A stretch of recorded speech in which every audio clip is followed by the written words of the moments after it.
church's response would be to the need for us all to be innovative and creative in the way that we do church currently. And who might say yes to that?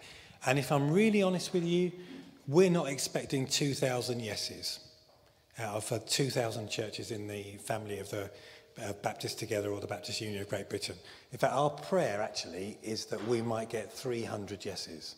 So we're basing that on, there are 2,000 Baptist churches in Baptist Together roughly. We think that 1/3 are so independent that they won't notice there's something called a president. It's just not on their radar. 1/3 are so all consumed with a particular issue going on for them at the moment, or they're so close to dying that they can't engage.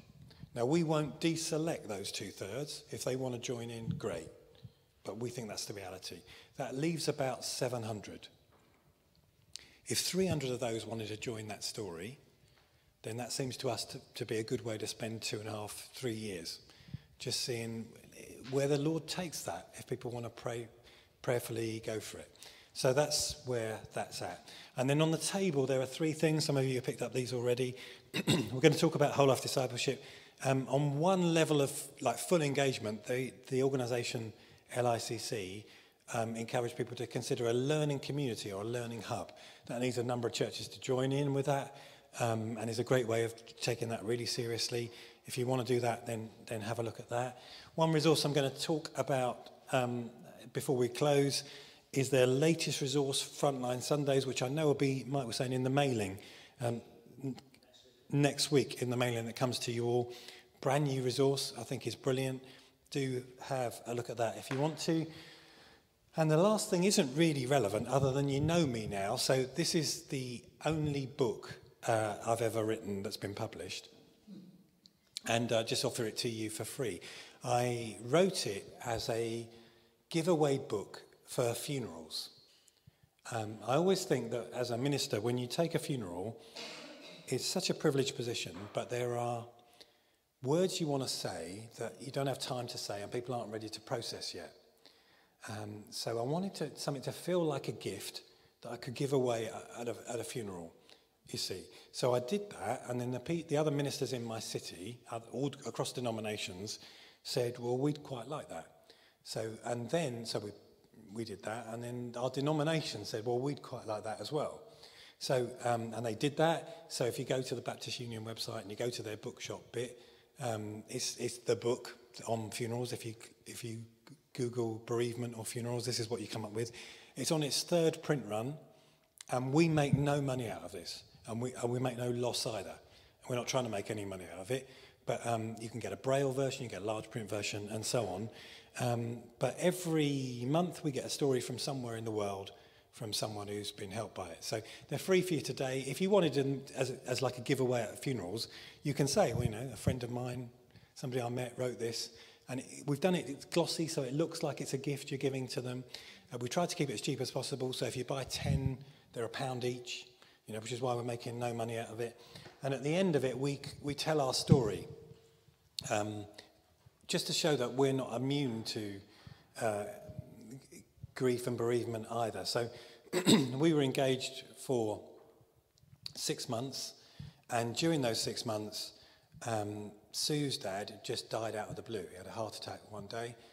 He knew we were getting married, but we lived to see him know that, and he was delighted about that, but he just died out of the blue with a heart attack. My dad had cancer, and for a long time we thought he would never make it to our wedding.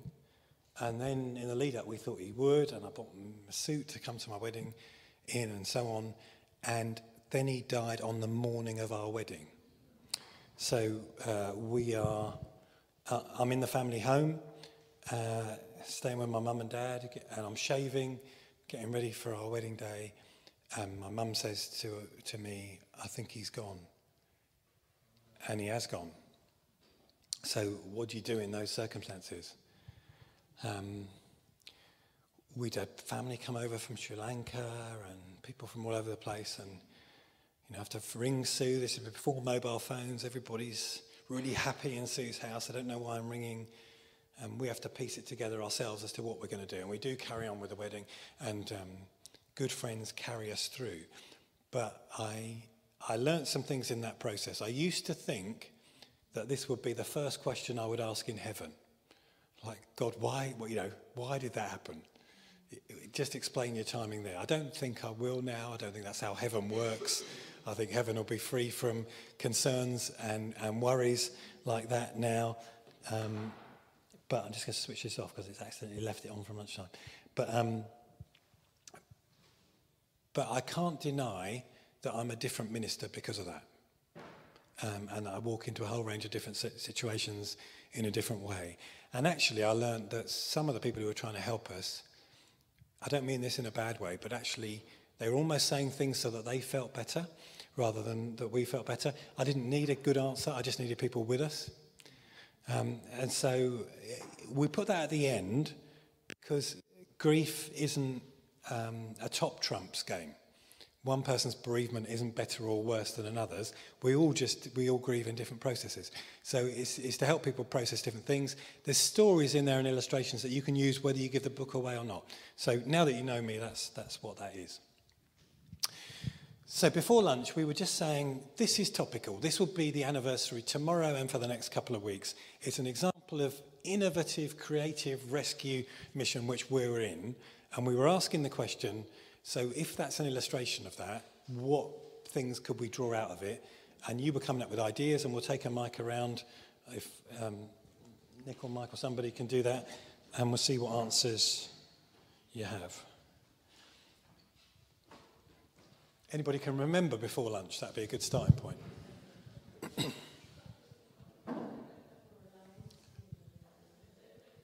Who's?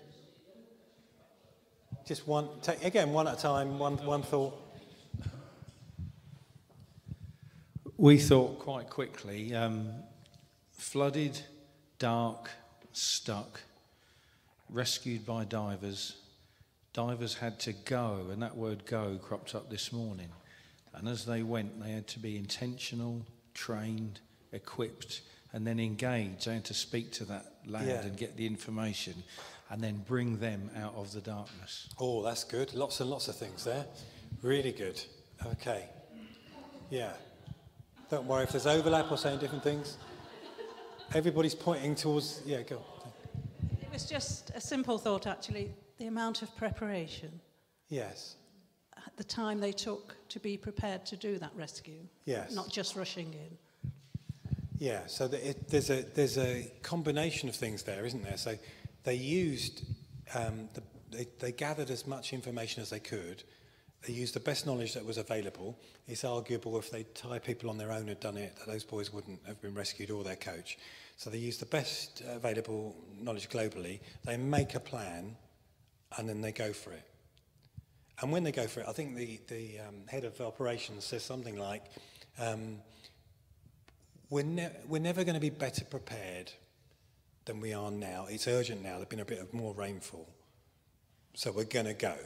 And then they ask the press and everyone else to get out of the way, and they go. So there's a preparation, and then there's an urgency as well.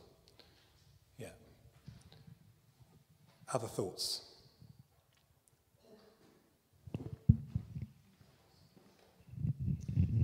We discussed that there was a huge risk by the rescue party, and that, in fact, we think one of the divers died. Yeah. Trying to get them out. So if you're going to use this as a story, that's well worth remembering and paying honour to, isn't it? The Thai Navy SEAL Sarman Gunam, he volunteered. He was around in the area, and he lost his life. If we're in a rescue mission, it's a costly thing. It might not be costly to us, but globally it is. We've recognised the persecuted church in some of our prayers. There are people paying the ultimate price for the faith that we have. So it's a relevant thing still in that illustration, but it's a costly mission that they're in. Yeah. Yeah, other thoughts? Yes. Another thought was that they were rescued one at a time. Yes, very good. The lads. Very good. So if you want to save this story for Christmas, the rescuer comes to them, they can't save themselves, and they are saved one at a time. Very good. And actually the youngest, littlest boy is saved last because they don't have a mask that fits him. So they have to wait until they can find something or make something that fits him. Somebody has to be brave and go first. The others see that that works. They have to trust the rescuer. Because actually, I think we now know that they were all drugged to get out. So they have to trust the rescuer enough to submit to that. And then, I'm not saying that we drug people to be saved. All illustrations break down if you take them too far. But I'm just saying that there was a level of trust there.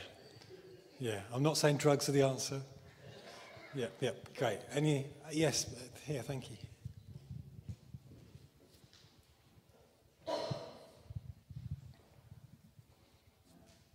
just said that the rescue involved a lot of teamwork, people depending on each other and helping each other, both the rescued people and the rescuers. It was all teamwork. Absolutely. Teamwork throughout, and 2 divers per person, little break point where they, because it's not all water all the way around, and then other people there meeting them, their team thing all the way through. And when they're rescued, that's not the end. As team continues, they go into hospital, there's treatment, and the rescue isn't the end of the story. Yeah. Ben mentioned actually that, I don't know if you remember, but Elon Musk at the time, published, I think it was on Twitter, saying he could have done it a better way or quicker using some of his SpaceX program or whatever. Yeah. And we were just talking about how there's always criticism and opposition from outside, but they were the experts; they knew what they were doing. So just had a bit of a conversation about that as well. Absolutely right. So if you remember the story or not, even at the end, when there's this fantastic good news story and 13 people are saved, Elon Musk says, I'd have used a submarine. They'd have been saved with a submarine. And if you're going to do something innovative and pioneering and missional and different, even at the end when people are saved and people have found their way to Jesus who wouldn't have been otherwise, not because of what you've done, but because God has used it, there'll be some people saying, I wouldn't have done it like that. I'd have done it this way. So it'll be absolutely relevant point, yeah. Yes, thank you. We mentioned Elon Musk as well, and the fact that he thought he could just throw money at it. Yeah. He thought his tech was what would save everything, but actually what it took was people. Yeah, it took people, that's good. Okay, if I was adding anything, I might just add that they tried more than one plan at once. They weren't trying just on one rescue thing. So at the same time as these divers are trying to get to these boys, they are digging a tunnel to try to get to them. And again, it's arguable if they've just done one, they might have picked the wrong one, and those people might have been saved. That analogy of the bridge and no longer needing one bridge, but lots of vessels to get people across. If you remember the similar but different story of the Chilean miners, do you remember that? And them needing rescuing. Both things are a source of national pride. So if you go to Chile, there's a museum now for the Chilean miners showing the way that those boys are rescued. If you go to Thailand, there's a place in a shopping centre where they've recreated these caves, and you can walk through the caves if you want to do that. But in the Chilean mine rescue, they tried 3 plans at once.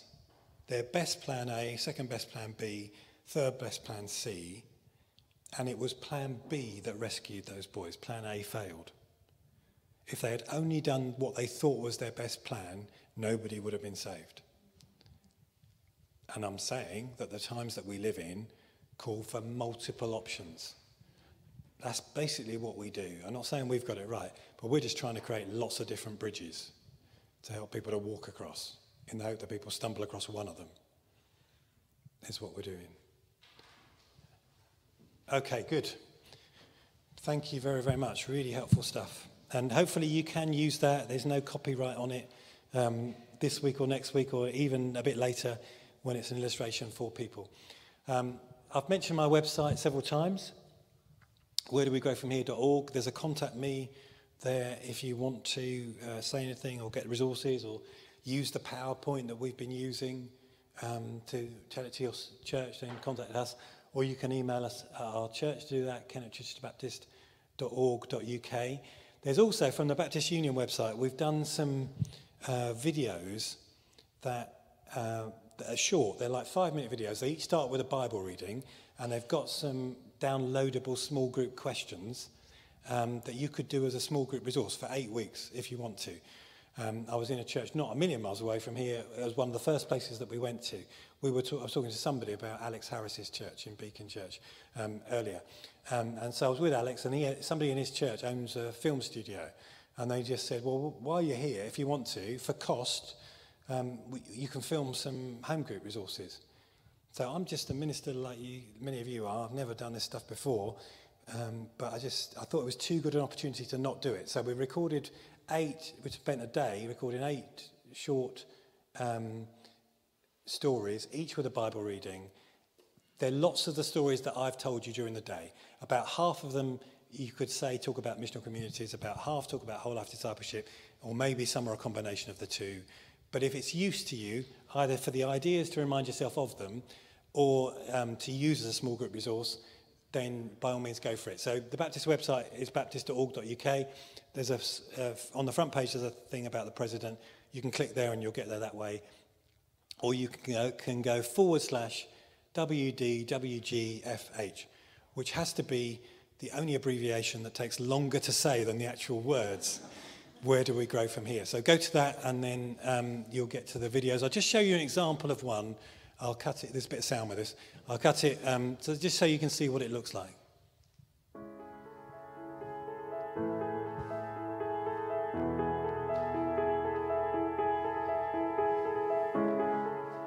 There's a famous verse in 1 Corinthians 9, verse 22, that says this. Paul saying, "To the weak I became weak to win the weak. I've become all things to all people, so that by all possible means I might save some." And then it goes on to say in verse 23, "I do all this for the sake of the gospel, that I might share in its blessing." I've been in my church for 22 years, but my church was formed back in the 50s. 1958, I think our church building was constructed. And in 1958, when our church building was completed, something really interesting happened. People just came. They arrived.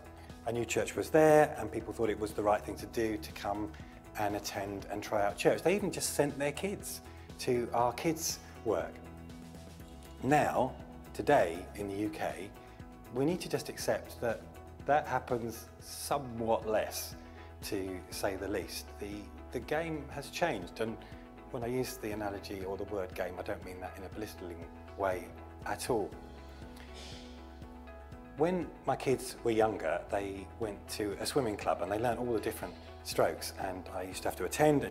And then I tell the swimming butterfly breaststroke story that you heard me tell. So you get the idea. You would have heard some of these illustrations and stories, but it might be helpful for you to take it back to some context, to your leaders or to your home groups, to go on processing it. I have these 2 if questions in my mind.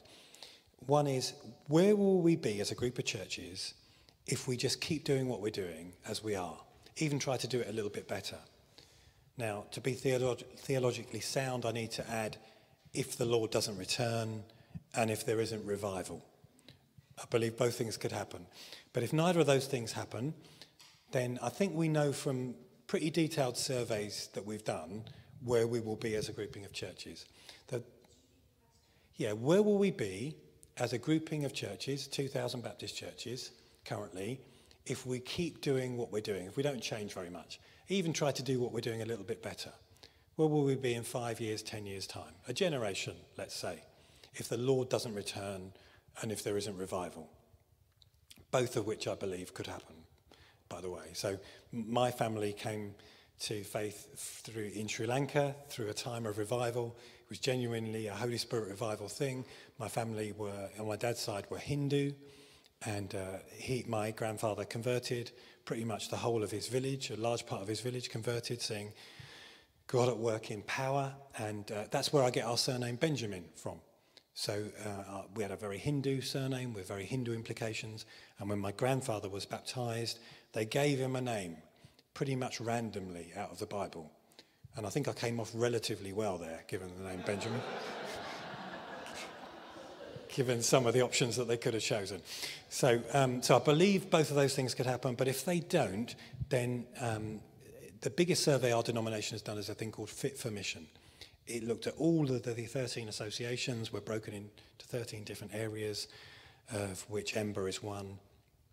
And there's a fairly uniform picture that 1/3 of our churches are declining, and declining rapidly. 1/3 of our churches, whether you look at congregation size or membership, they're growing. Whether that's real growth or not, only the Lord knows. And 1/3, if you ask them, they will say they're staying roughly the same. But if you really look at their numbers, they're also aging and declining, such that those 2/3 outweigh the 1/3. So if we just keep doing what we're doing, and even try to do it a little bit better, there is a real danger that within a generation, we won't be closed, we won't stop, but we will be in maintenance mode. Like some of our other brothers and sisters in some of the other traditional churches. I grew up thinking our grouping of churches was growing. And maybe it was when I was a teenager. I thought the new churches, house churches, were growing rapidly. Traditional churches were declining. We were growing a bit. Now, that is not the case. We are net declining. That's happening on our watch. Our numbers aren't dropping off a cliff. It's recoverable with the Lord's will. But if we keep doing what we're doing, doesn't look like it will be the case. So my second if question would be, what would it look like if a number of us prayerfully just went for some bold, where do we grow from here, prayers and experiments? I just think that has to be worth trying. Hence us giving up some of our time, and my church giving up some of our time. Pray for our home church, who just view this as kind of mission in the UK and just trying to join in the story with the rest of us. That's what we're trying to give up our time for. So part of the answer might be innovative things the church does, but another part of the answer comes from a smaller way of thinking of things, which would apply to all churches of all sizes, from the very smallest church. If I've just given us a big problem there, overall our churches are declining, what are we going to do about it? That's a big problem. In computing, when you have a big problem, you do a thing called decomposition. Is anybody a computer person familiar with decomposition? Oh, okay, I have to be careful now what I say. You can tell me afterwards whether I'm saying this right. But in computing, if you've got a big problem, you can work at it by breaking it down into smaller elements, smaller problems. That's what decomposition is. So you say, that's the big thing. Overall, our church is declining, or we're likely to. Let's break it down into smaller and smaller elements. So I had a bigger problem, like I've never written a website before, wheredowegrowfromhere.org. That was a big problem to me. But I could break it down into smaller elements. I knew the headings I wanted, that's one element. I knew the colours I wanted to do, that's one element. I knew I wanted a kind of logo that looked like a where are we now pointer, but with a question mark. I knew somebody who might be able to help me with that. I knew somebody who could advise me on a website name. I knew somebody who could advise me on a template model that would work on mobile phones and tablets and computers, and so on and so on and so on, until in the end you end up with something. You can tell me whether it's good or not when you look at it. But the point is, big problem, break it down into smaller problems. If we do that with this issue, the church in the UK and our stream of churches, Lord, let our grouping of churches not miss out, because we're very ecumenical. We believe in the kingdom rather than one denomination, but we're Baptists for a reason. I'm Baptist for a reason. Let my denomination not miss out. And I break that into smaller and smaller elements.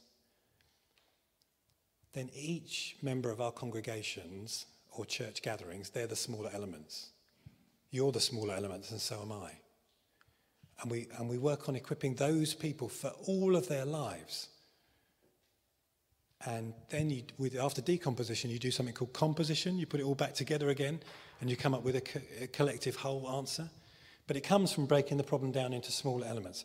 When you do that, somebody like me ends up knocking on the door of an organisation called LICC. Don't be put off by the word London. They're a global and particularly national organisation. London Institute for Contemporary Christianity. And they are, I think, trailblazers in our nation for equipping people for just this thing. And they use a term, frontline, which is helpful because it's wider than talking about somebody's workplace. It's just asking the question, where is it in your week where you spend most time with people who aren't yet believers? Now, that might be workplace, or it might be a social space, or it might be your family, or it might be your neighbours. Some of you need to get past the fact that Frontline is also the name for the #1 flea treatment for cats and dogs in the UK. And that's like immediately what you think of when you hear the word Frontline. And some of you weren't thinking that and now are because I've mentioned it, in which case I apologise. But it's helpful because it just does help us to think wider than workplace. Now, if you've come across LICC's resources before, you've seen these dots. Who's seen these dots before? So about half of the room has seen these dots. So what they're saying is, this represents the population of the UK. Red dots and grey dots together. The red dots represent Christians identified by those who would call themselves Christians and attend church at least once a month. Now, an interesting thing about this is I've been doing this LICC message for the time I've been in ministry, because my tutor when I was at college was a guy called Mark Green, who now heads up LICC. And so he was already conveying these values. When I started doing this, this was the picture, and there were 7 red dots. When you look at their latest material, including this one that's on the table, the Frontline Sundays thing, it's now 6 red dots, just representing that there has been an overall level of decline somewhat.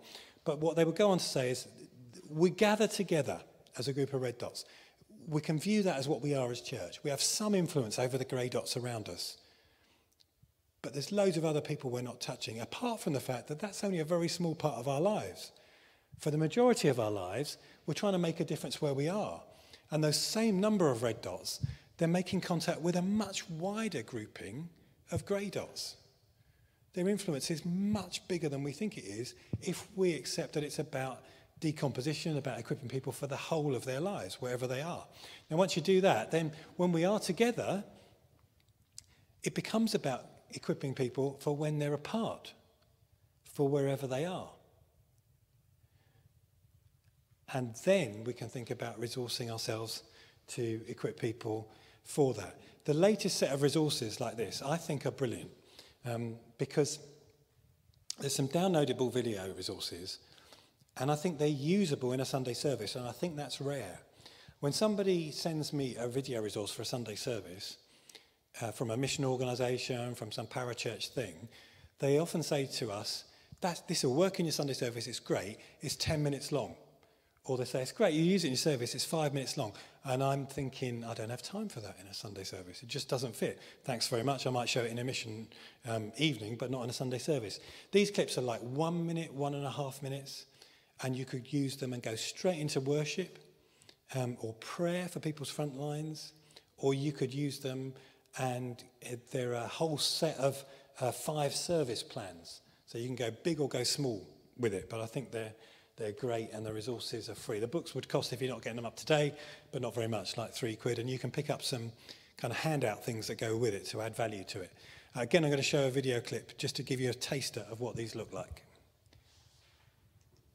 Over a month, around 6% of the UK gather together to worship Jesus. It feels like we're too few to make a difference. But the reality is, Monday to Saturday, God has us, scattered in the world, connecting to hundreds and thousands of people.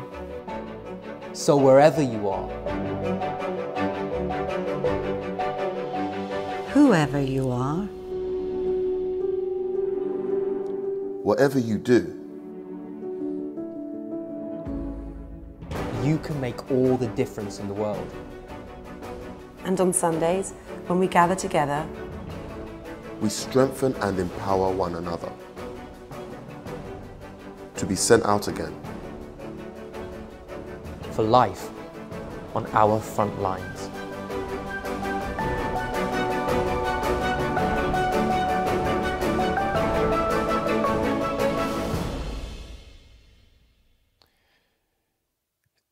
So the little short videos, they stay with the same characters. I'm going to show one more clip straight away afterwards, thank you. They stay with the same characters and they follow it through those characters in different aspects of their lives. So I'll show you one more.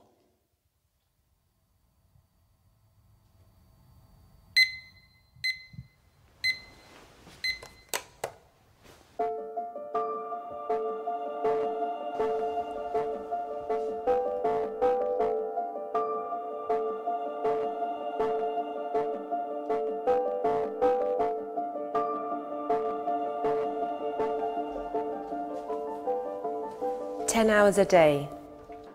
6 days a week. Whenever I'm needed. Every Saturday morning. I spend my time In a place that matters to God. With people that matter to God. My front line. In the stresses. Successes. Problem solving. Tantrum resolving. Laughter. Teamwork. Jokes. Tears. Boredom. Tension. Cups of coffee. Cans of Coke. God is working with me. He helps me see what he sees. Put here by God. He knows the day ahead. This place is rich with possibilities. This is my front line.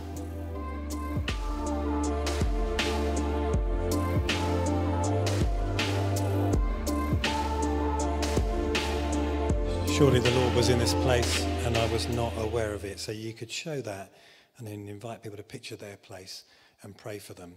Both of those videos and mine, they look a little bit out of sync. That's not in the original recordings. That's just because I'm trying to show it through a little computer, through a PowerPoint. If you showed them and downloaded them directly, they would be a little bit smoother than that. What I like about those videos as well is that there's a diversity of images. So there's a granny who's looking after kids, that's unpaid, but it's a front line. There's somebody whose front line is sport and they're just teaching kids football. There's somebody in an office. There's somebody who's a plumber. Mixture of genders, mixture of ethnic diversity. I think that's all helpful and good. You can pick up other resources from LICC. So if you want to know what it looks like to think and process about preaching in a whole life way, Whole Life Preaching is a free and downloadable resource. If you want to think about how that affects the way that we worship, Whole Life Worship is a Bible resource. If you want to read the Bible yourself or encourage others to and think about reading the whole Bible in a whole life way, then Whole Life Whole Bible is a 40-day reading plan. If you have an app like YouVersion, you can download it for free and read it. Otherwise, you can buy the book and do that. And Fruitfulness on the Front Line is a pretty cheap DVD resource of like 6 weeks or so, looking at wider than it just being about evangelism. What does it mean to be a whole life disciple in a whole variety of ways? For me, when it comes to preaching, if you take this seriously, if we're doing the decomposition bit, even if it's not a standard preach, as it won't be tomorrow for me in West Bridgford, be more of a discussion. I think it's like the halftime team talk is what we're doing in a sermon, in a game of two halves. And the first half may have gone well, and it may have gone badly, but we're about resourcing, equipping, encouraging, and helping people to get back out there for the second half. And those of us who have the privilege of standing somewhere like here, we should be player managers in that analogy. We should have our own stories too for what it looks like. So in answering my question, where do we go from here? Emphasizing this has been key to us, but we would say, for all of us, we will never get anywhere until we equip our people for their everywhere, equipping people for wherever they find themselves. So, but my question to you is, that might not all sit brilliantly and easily in your church. So suppose you get this, and suppose you're with me, that we need to equip our people for their everywhere. Some people will come back at you with a yes, but issue. And I'm just interested in what your yes, buts are, to see if we can head them off at the pass and be prepared for them and equip one another with good answers for them. So a couple of minutes to discuss with each other, what are your yes, buts, if we're going to emphasize whole life discipleship as part of the answer for where do we go from here? What will be some of the yes buts that might come back at you, either spoken or implied, in what people are saying in your church? Go.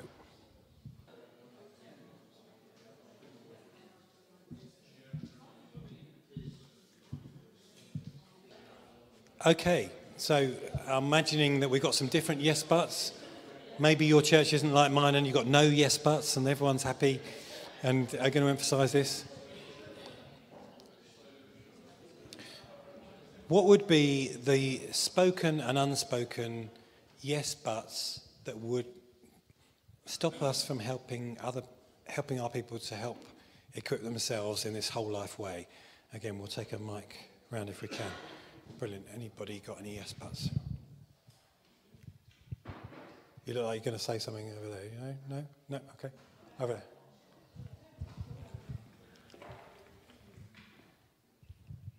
Yes, but I'm old and I can't do much these days.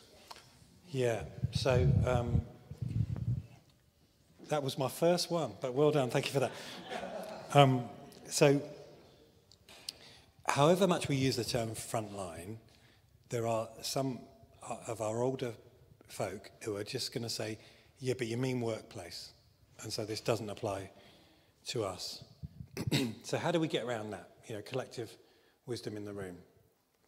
What? Yeah, that their frontline is wherever they are. Brilliant. So I think we need to be aware of the stories that we're telling and whether they're relevant to those circumstances and to people of that age. So we interviewed someone in our church who, an older lady who befriended her dentist and actually offered her dentist, who was Spanish, some English lessons because she could do that. And they became friends, and then that person joined Alpha and, made progress along the spiritual journey that way. But actually, this older person who's well past working age, their front line was just the places that they went to. We also, like in Chichester, there is a chiropodist who is Sri Lankan. And there aren't many of us who are Sri Lankan in Chichester, I'll tell you. So, but it turns out that he serves a number of people who come to my church, who often don't get out very much, but they're older people connected with our church. So when he's literally at their feet, doing not very pleasant stuff, as chiropodists do. In fact, I've got an image to show. No, I haven't got an image to show you. But when he's there doing that, they're talking to him about their faith. And where's he going to go? And they're talking to him about our church, and they're saying, and our minister's Sri Lankan. And so then, when I finally did meet him, because he came to a funeral that I did for somebody else who was Sri Lankan, it was like we already had a connection because of a frontline connection, because people have been hopefully treating him well, even though they were his customer. Yeah, so it's overcomable, but it's an issue, yeah. Other yes buts? Yes. Go to the back table and then the front one.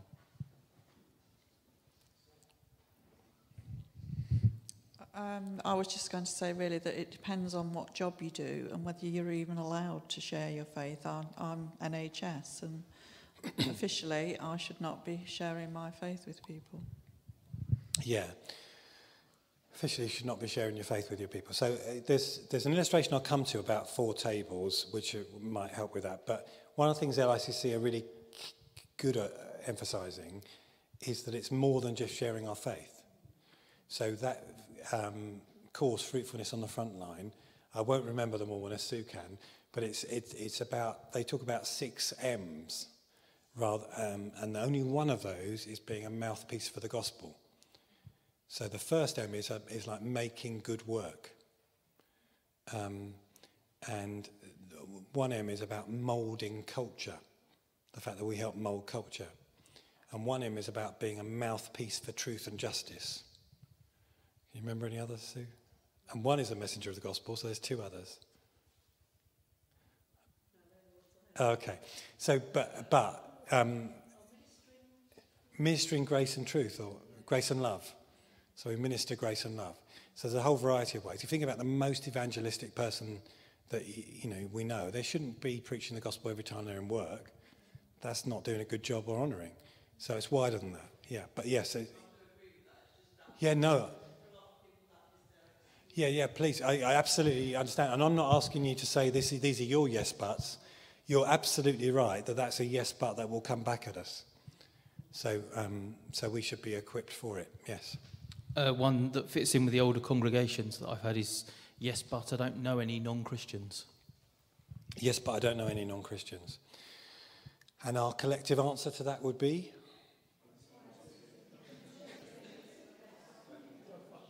Yeah, go find someone. So we need to find our most godly, grace-filled way of saying get out more.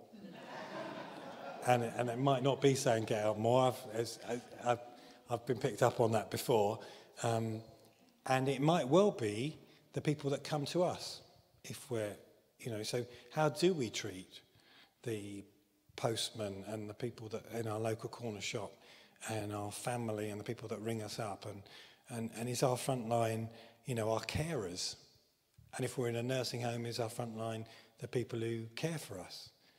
So our front lines, they might change, but people need to think more widely and adopt the shop, and the shopkeeper becomes your front line and so on. Yeah, over there, thank you. I would say that if we've got to the point of actually having a conversation where somebody says yes, but there's some hope, because you're engaging and you're going to go on. It's the unspoken things of people just not raising the issue. Yeah. And I would say the yes, but I want to say to them is it's urgent. The kids were in imminent danger. Yeah. Do most of us here, most of our congregation, do they think that the danger is imminent? Yeah, so go back to that tyre illustration and add that. There is an urgency. There's a certain amount of time before the water flood levels go up, or they've run out of oxygen, or the water that are being able to extract from the limestone isn't going to sustain them. They need food. So yeah, there is an urgency to our rescue. That eternity is at stake for people. Yeah. Yes, Mike. Yes, but I come to church to have help for my spiritual life. So for some people, this is a re-education. Church is it is about help for your spiritual life, but your spiritual life is all of your life. When we started emphasising this, which we've been trying to do for a long time, almost everybody got it. And what we found is that new converts instantly get it.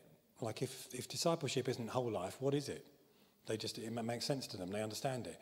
People who come to us from another church, they switch churches, they don't get it so easily, and they're expecting it all to be about Sunday and the church program. So there's a re-education thing. I did have one thing once where somebody really objected along the lines of, I come to church to escape from the rest of my life. I don't want Sunday to have any connection with the rest of my life. And I had to talk to that person about, I don't think that we're going to be the right place for you, because we are about equipping people for the rest of your lives. And then I found out within 2 months of that person was having an affair. And they didn't want Sunday to have anything to do with the rest of their life. They wanted a complete separation between spiritual and so-called secular. Whereas to me, it's all spiritual. We're tangential point, but we're trying to, when we were in India, we were trying to challenge our brothers and sisters in India about women in ministry and about how part of the answer to where do we go from here will be using all the gifts God's given the church, and that includes affirming women in all areas of church ministry. And they want me to write something because of being from Asian roots. So how do I, as an Asian, argue for from the Bible for women in all aspects of church ministry? But part of it comes from believing that no job is spiritual or less spiritual or more spiritual, that it's all spiritual. So once you accept that all jobs are spiritual jobs if done for God, then I want to say to my Sri Lankan brothers and sisters, you had the world's first democratically elected woman prime minister. And in India, you had the world's second democratically elected woman prime minister. So if you think a woman can do those jobs within your country, and you think all jobs have the potential to be spiritual if done for God, why can't you include any aspect of church ministry within that? So, tangent, sorry, but carry on. Other yes buts? Okay, I'll show you some of the ones I've got. You can raise your hand again if you want to. So we mentioned this earlier, that we can have a skewed view of life. People don't ring us with the average day, though by all means go on ringing Nick and Mike in the week about your average day. They'll appreciate that. So if we're not careful, we equip people for the extremes of life, because that's what we've heard. So our half-time team talks become about things going extremely well and things going extremely badly, and not equipping people for the God of all the days, that he's with us all the days. So that's worth remembering.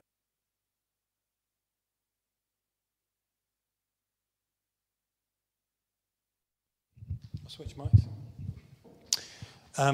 And yes, but we don't get to see the game. So if we're equipping people in a half-time team talk way, we often don't get to see exactly what it is that they're playing, the game that they're doing. And maybe that's about asking the right questions then. Over coffee, people generally aren't expecting us to ask them about their front line. They're expecting us to ask them about the rota and about something else in church life. You go up to them and they're a little bit wary. Or some major pastoral thing that is extremely good or extremely bad. You know, the wedding or the funeral, and how they're doing. They're not expecting us to ask a question about their lives and how we can equip them with that. And they're maybe not expecting us when they contact us about something during the week to ask how their front line is going. More than any other generation of church leader, we're contacted live now from people on their front line. So they WhatsApp us, they text us, they message us, they email us, and they are messaging generally about something in church life. But it just requires us to remember where they are and answer their question, and then say, and while I'm doing that, is there something I can pray for you for your front line? Because I know you're on your front line right now. What is there that's going on that I can pray for you? When my son was younger, he played table tennis reasonably competitively. Table tennis is the game that's changed the most in our lifetime. I don't know if you know that, but the ball is bigger than it used to be. And the scoring has changed.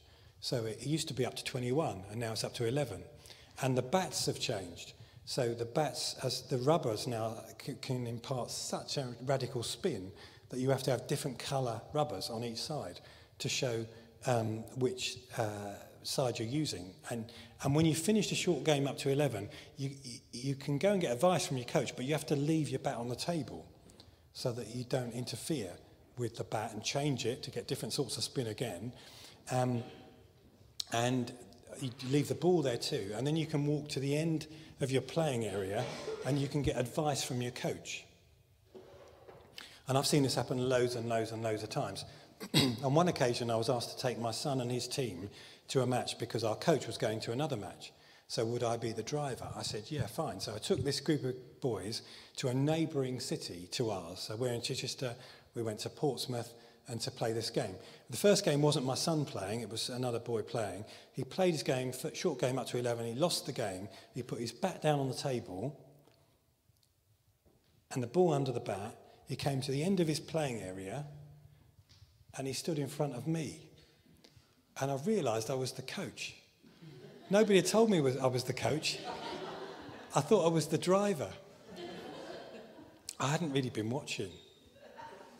So what would you do if you were me? I used to be a teacher, so I asked lots of open questions. Like, why do you think you lost the game? And how do you think they were playing? And what do you think we could do better next time? But then I realised that I was going to be the coach for the rest of the day. So I watched really hard.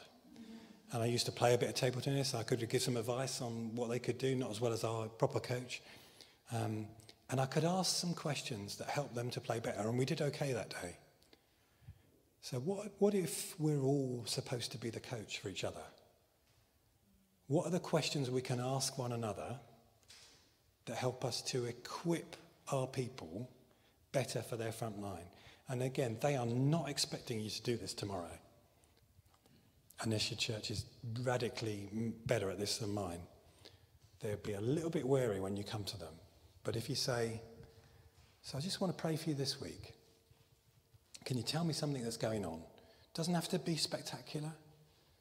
As I'm praying for you, let's say I'm praying for you on Wednesday. I'm making up a day. I'm going to put it in the diary. What thing could I be praying for you? Paid or unpaid, your front line?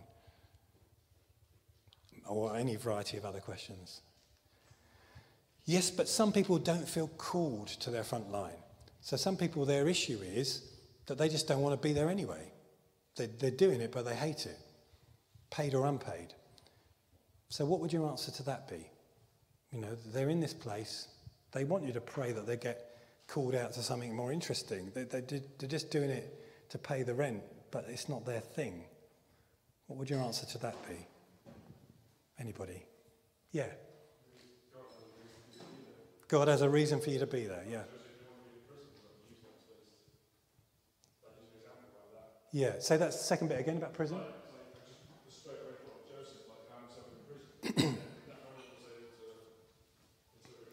Yeah, brilliant. So Joseph in prison, I'll just repeat it for the recording, but Joseph in prison would be a really good example. I would say that a good half of the Bible's whole life teaching is not people who feel called to where they are, it's just people who where they are. So you take the verse, is it Colossians 3, whatever you do, work at it with all your heart as working for the Lord, not for human masters. Well, why does it say masters? Because it's written for slaves. And we would say, along with everybody in Christendom since Wilberforce, that the Bible is so for equality that in the end slavery isn't tenable. And Christians have to be at the head of stopping slavery and still have to be today. But nevertheless, on that given day, those people are where they are. They are slaves, and they're taught to do whatever they do to work at it with all their heart as working for the Lord, not for human masters. I came across this illustration not so very long ago, and it's just been gripping my mind. Somebody this year ran the marathon by mistake. So it wasn't the London Marathon, it was one of the US marathons, and this guy, he entered the half marathon, which starts at the same place, but starts later. And he's just the sort of person, I'm this sort of person, who arrives early. So he arrives early, and he's there with the elite runners running the marathon. So he's in the marathon, nobody notices that he should have been in the half marathon. He gets to the place where he's supposed to turn around, and there's no place to turn around. So he asks the people he's running with, who by now are not elite runners because they've gone on ahead, but still the other runners run the marathon, and they say, no, you're in the marathon, mate. And so he says, okay, and he's never run a marathon before, and he runs the marathon.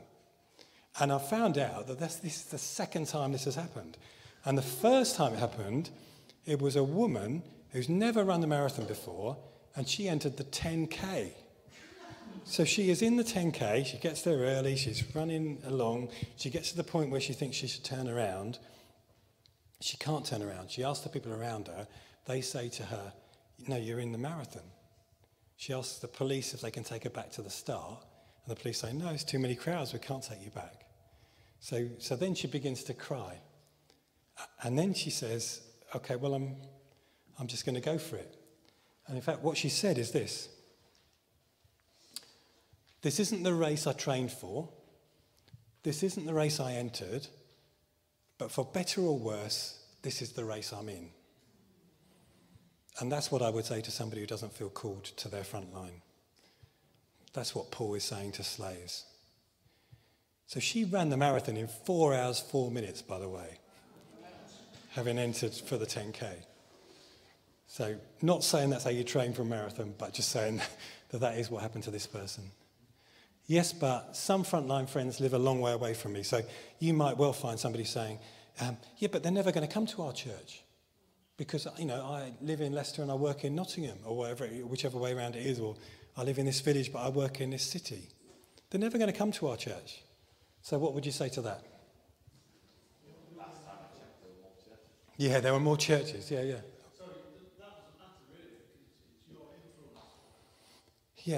Yeah, it's your influence that matters, yeah. So we would say all of those things, and we would say go with them if you want. With our permission for a few weeks, come back, but go with them, take them to a local church. We showed a baptism in our church that wasn't our baptism, but it came from this route. So two people shared a front line, they shared a workplace, They got into a spiritual conversation. There was a workplace with other people in it. But every time everybody else left, this other woman, who was actually in a lot of pain from some dental treatment that went wrong, but she wanted to talk to our person who was a Christian. They befriended each other. And in the end, this person does come to our church with her. And in the end, she does make a commitment to Jesus on Easter Sunday, in fact, with my colleague, Ellen. But our church is just too far away from her, and she's got a young child. She's never going to come to our church regularly. She ends up joining another church in this other town, not far from us, 30 miles away, though, from us. And she gets baptised in this other church. We find out it's recorded, video recorded, and the testimony, and we show it in our church. Because we want our people to say, that is our baptism. It wasn't a Baptist church. I don't care. It's kingdom. And it's one person who's front line doesn't matter how far away that front line is. Yes, but the programme keeps winning. The programme keeps winning. So this is a very Baptist thing. We can fill our diaries with stuff, fill our programme with stuff. It's just really, really easy to do that. And nobody will tell you off, I think, for not emphasising whole life discipleship. Nobody will even notice for a while if you don't. They will notice if somebody's not on worship tomorrow. They will notice maybe if you haven't fully prepared your sermon. They won't notice if you don't emphasise whole life discipleship. It doesn't shout for our attention. Baptist churches are obsessed probably with filling our diaries with programme. And I think part of the answer to where we go from here might be doing less, not more. I'm just going to jump a couple of slides because we've covered some of these things to two more before I hand over for prayer and other thoughts. 4 tables is something you could consider doing if you wanted to weigh in with this with your church, which is to talk about 4 tables in people's lives and God being Lord of those lives and equipping people for all of those situations. We've done this. You could even literally put the tables in the church, which we've done, or just talk about them as metaphors. Not all of the tables literally apply, but you'll get the idea. So the first table is a desk. And you could say to people, your workplace may be a garden, or your front line may be, a social space like a tennis court. But let's imagine for a number of us it's a desk. So let's just put a desk in the middle of our church and let's pray together about our front lines being desks. And let's just imagine what the spiritual issues are around that desk. Which might not be the ones we first think of. When I've offered to pray for somebody not so very long ago, not so far from here actually, in another church, about what their issue was as a Christian, the number one issue was boredom. So it might not be the thing you're thinking of. So that's desk number one. Desk number 2 is a social space, and we put out a coffee table. And again, your social space might be a leisure thing, like a walk in the country, or it might be a coffee table out in a coffee shop. And it might be that if you are in a place where you can't talk about Jesus in your front line, you can invite your colleagues to a social space and you can talk more openly there. So it might be that there's a conversation you can have at the coffee table that you can't have at the desk. The third table is a dining table to represent your home. And you can invite people to there. And there might be some spiritual issues there. Or maybe your front line is there because of your family. And we put our whole desk, our whole front dining table in the middle of our church just to kind of illustrate this, and dressed it just to talk about the spiritual issues there. And the last table is a communion table representing church. And that God is there. God is in all 4 tables. You could put all 4 tables out on the same Sunday and invite people to wander and pray about each of them. If you want to, you could dress 4 ordinary tables as those tables. Just put symbols to illustrate them. Invite people to walk around and pray about them. Sometimes I think we expect people to go from desk with a good invite to communion table with nothing in between.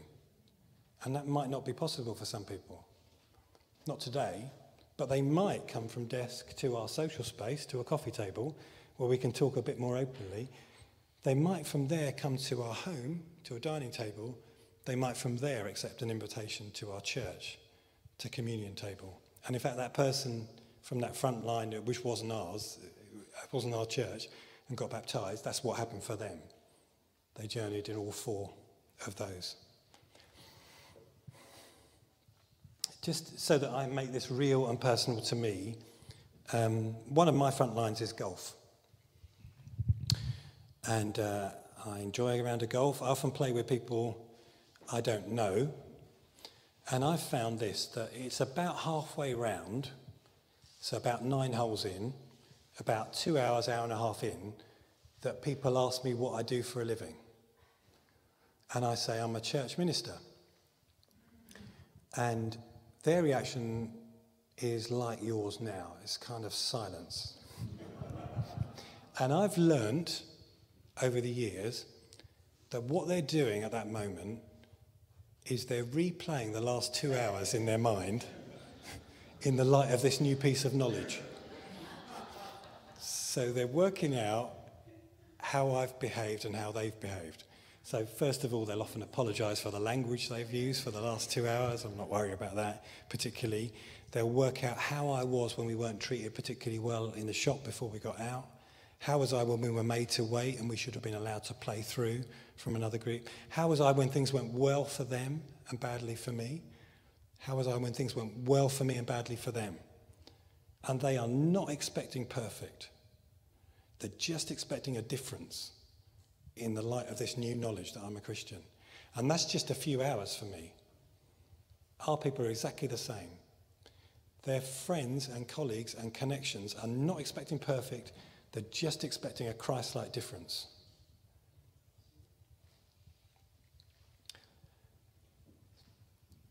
I met a Christian golfer, professional golfer, called Anders Forsbrand. He played on the European Tour.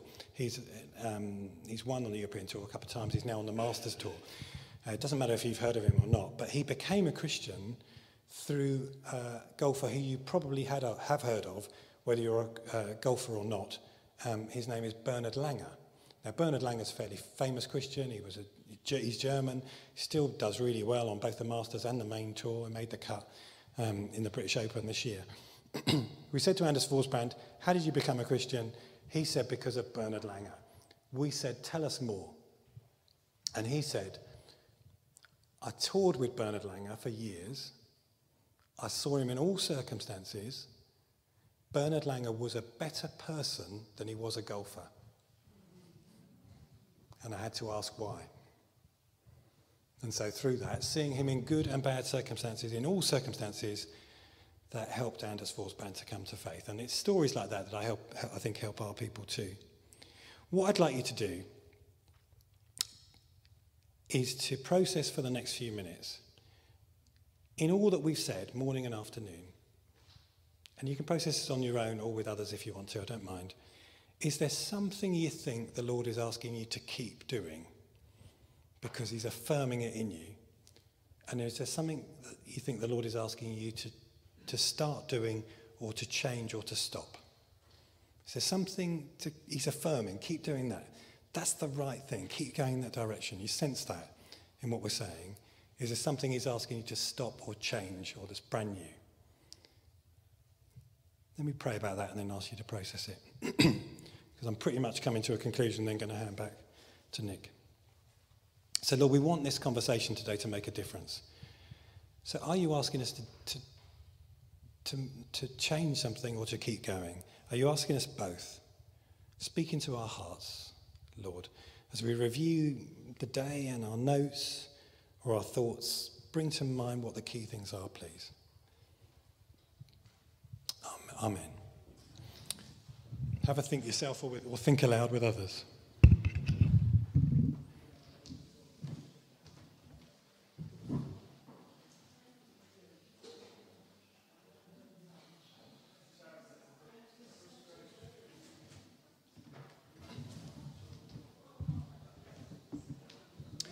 So the question's on the screen there if it helps. One thing to keep doing, one thing to change.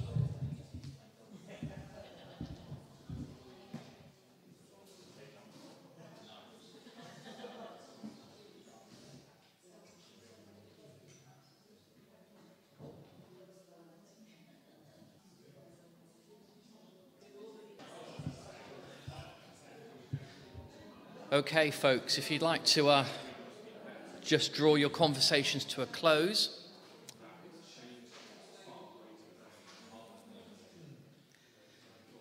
just as Mike and I have been chatting, Mike has one question for Ken. And you may want to rush off at the end, but just as Ken has said a couple of times, he and Sue will be here. So if you've got a burning question that you do want to ask them, then do ask them and avail yourself of that. But quick question from Mike. Mike. Ken, as you were talking about the what ifs, the one that really stood out for me was about the programme. And it kind of pricked me a little bit, because I have been that minister that has championed the kind of things that you have talked about, and feel as though I failed to some extent, feeling the pressure coming in to keep the show on the road. Seeing with crystal clarity that some of the things that we do on a Sunday, and the amount of time and energy that I feel as though I need to put into a Sunday to make it good, is disproportionate given what I really believe. So my question for you, having owned up to trying and sometimes falling short, my question to you would be, for ministers who find themselves in that situation where the programme is demanding and demanding and demanding, how do you bring about a change? Not just in your own self-discipline about how you use your time, but actually for the whole church, that we put our time and energy where it's really going to be useful. Yeah, well, I think we all can relate to that, including ourselves, of not getting that right. But I think we do need to fight for it, and fight for kind of breathing space, and that does mean some things stopping, and that's where it's hard.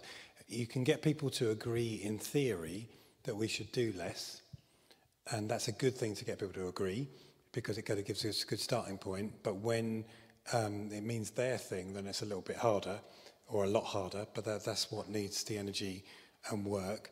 We try to compare things against our kind of aim of people committing to and becoming more like Jesus. So we'd say, is there any record that we've been able to do that in the last year and a half, 2 years, 3 years? If not, then maybe it's time to move on. And we would try and end well, but with celebration. So when something ends, we try and give it a really good funeral. So when something ends, like say we do see the ministry now on a Sunday, but we did actually have to stop the midweek stuff that we were doing in old people's homes because we couldn't do both. And those people didn't get it. Those 6 older people didn't get why everybody else just wasn't joining them midweek. So we had to run with that for a little while until it kind of couldn't continue any longer. And then they just wanted to stop it. And we just wanted to do one other thing with it, which was to have a service of celebration of it, and to gather them together and to do something on a Sunday, just acknowledging all the good that God had done in the thing. So it's kind of creating a culture where things run for a season, that's good. When it ends, it's going to be uncomfortable. We all accept that. And then in the practice, pastorally, trying to give it a good funeral. That's helped a bit in our context. But it still kind of requires all of our pastoral leadership skills to make it work, I think. Yeah. That's really helpful. And so is the little picture you put up on the screen about the bridge going nowhere. Yeah, thank you.